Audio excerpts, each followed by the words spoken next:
نتوسل بالحبابة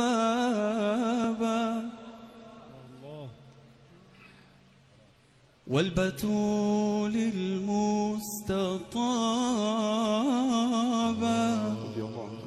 والنبي ثم الصحابة فعسى دعوى مجابة. Mulai Yasin dilanjutkan dengan Ratibul Haddad, Asmaul Husna, kemudian Qasidah Burdah atau Maulid Burdah. InsyaAllah mudah-mudahan apa yang telah kita baca mudah-mudahan dikabul oleh Allah Subhanahu wa Ta'ala. Amin.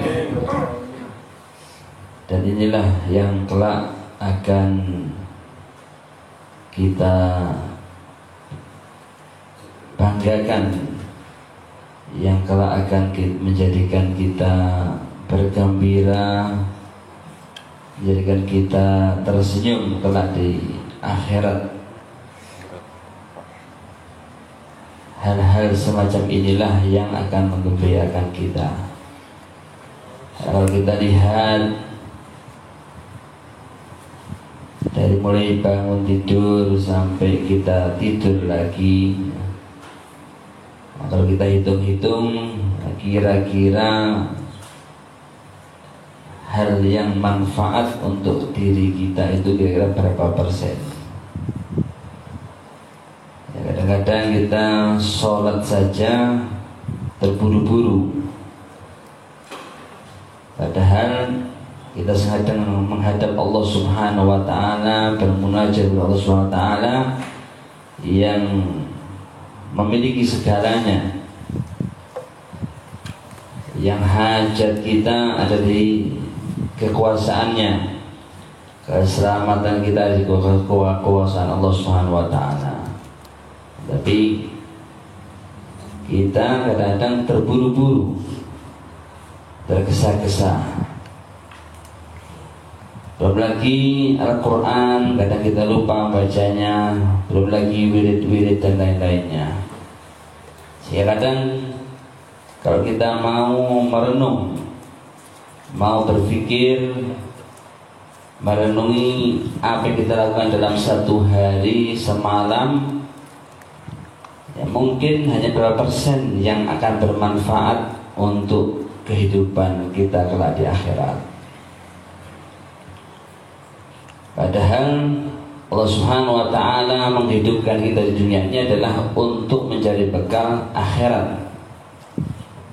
Alladzi khalaqal mauta wal hayata liyabluwakum ayyukum ahsanu amala.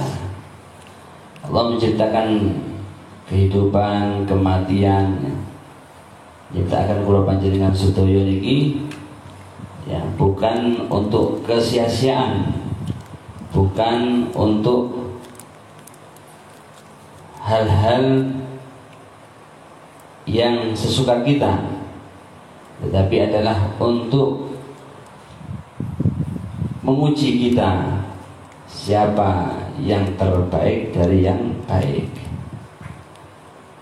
Nah, maka dari itu sebenarnya dikatakan ad-dunya mazra'atul akhirah, dunia ini adalah tempat menanam untuk mendapatkan bekal yang banyak untuk kehidupan akhirat. Maka kesempatan yang seperti ini, majelis-majelis semacam ini adalah majelis yang penuh barakah, majelis yang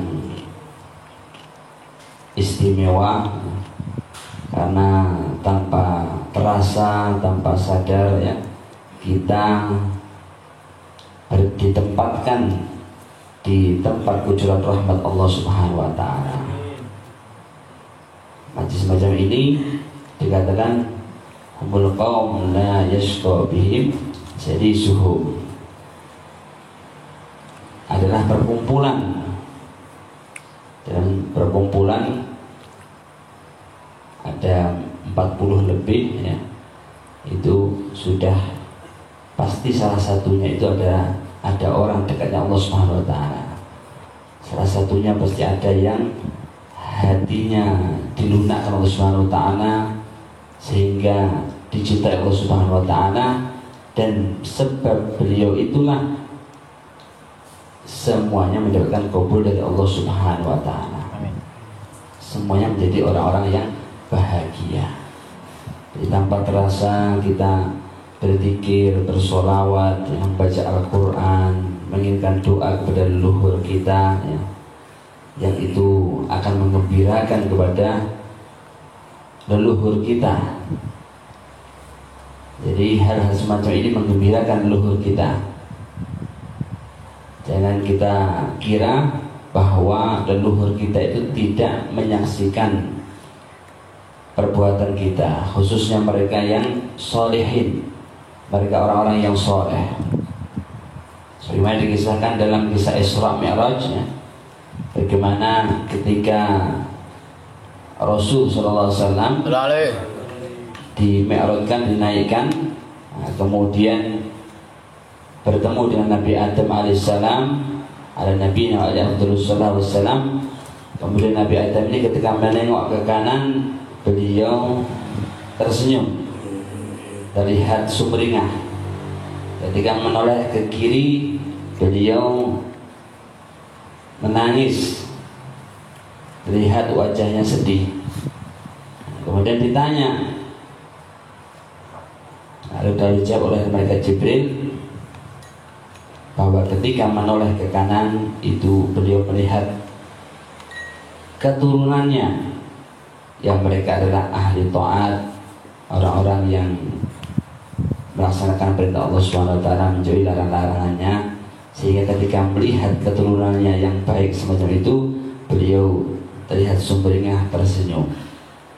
Dan ketika menoleh ke kiri, melihat keturunan beliau yang ahli maksiat, yang tenggelam dalam maksiat, sehingga beliau bersedih.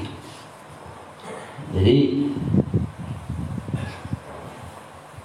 perkumpulan semacam ini bukan hanya manfaat untuk diri kita saja, bahkan ini juga menyenangkan kepada leluhur kita.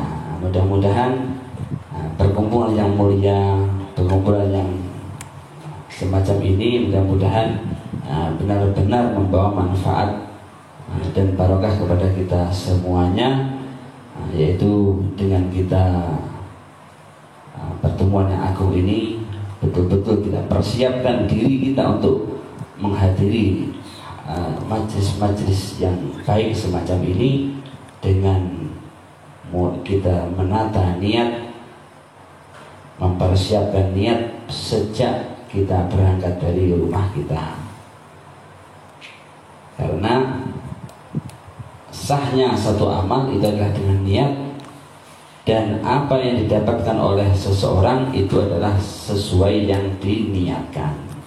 Jadi kalau panjenengan sedaya hadir nang mriki nggih padha lungguhe, padha suwine, saged ganjarane saged benten-benten, saged beda-beda sesuai niatnya. Ini adalah majelis yang agung, majelis yang mulia.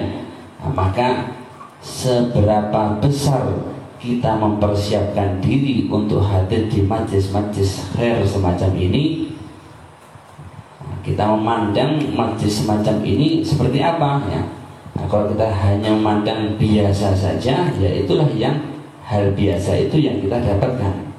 Tapi kalau kita memandang majelis-majelis semacam ini adalah majelis yang agung, majelis yang penuh barokah, majelis yang penuh anugerah Allah Subhanahu wa taala, maka pandangan besar itulah juga yang akan kita dapatkan.